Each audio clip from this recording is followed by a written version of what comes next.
আমি দুটা ধৰণে আপোনালোকক কৈছো। এটা হ'ল ফুল ডেমেজ, যিটো ফুল ডেমেজ মানে ঘৰটো কমপ্লিট ভাগি গ'ল, আৰু এটা আছে চিভিয়াৰ ডেমেজ।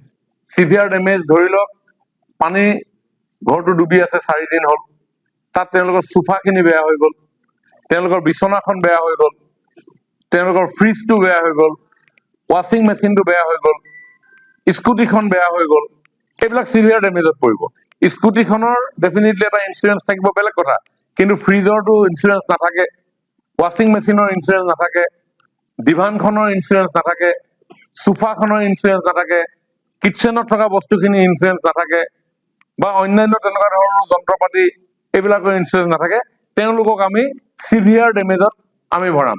চিভিয়াৰ ডেমেজ আৰু ফুল ডেমেজৰ সমানে ক্ষতিপূৰণ পায়। 1,20,000 টকা ফুল ডেমেজতো পায়, চিভিয়াৰ ডেমেজতো 1,20,000 টকা পায়। সাৰ্ভে কৰিবলৈ যাব, গতিকে তেওঁলোকৰ ওপৰত ডিপেণ্ড কৰিব। যদি পানীখিনি সোমাই গ'ল আৰু পানীখিনি ওলাই আহিলে এদিনৰ পিছত, ডেফিনেটলি তাতো ডেমেজ হ'বলগীয়া একো নাথাকে, পানী সোমাই, গতিকে তাত আৰু কোনো ডেমেজ নাই। 3 দিন থাকিলে পানীখিনি, 4 দিন থাকিলে, 3 দিন 4 দিনত আপোনাৰ সোফাখিনি বেয়া হৈ থাকিলে, বিচনাখন বেয়া হৈ থাকিলে, ডেফিনেটলি তেওঁতো পাব লাগিব নহয়। আৰু মুখ্যমন্ত্ৰী ডাঙৰীয়াই সেইখিনি পাব বুলিয়ে কৈছে। শিক্ষকসকলক নিয়োগ কৰিম, কাৰণ তেওঁলোকৰ ওপৰত আমাৰ আস্থা আছে, তেওঁলোকৰ ওপৰত আমাৰ বিশ্বাস আছে। চৰকাৰেও তেওঁলোকক বিশ্বাস কৰে, প্ৰশাসনেও বিশ্বাস কৰে, সমাজেও সন্মান কৰে। গতিকে কমপ্লিটলি আমি এই গোটেই এছেছমেণ্টটো আমি সন্মানীয় শিক্ষকসকলকে দায়িত্বটো দিছো, আৰু সময়টো বহুত দিছো। সময়টো আমাৰ কেতিয়াৰ পৰা আছে?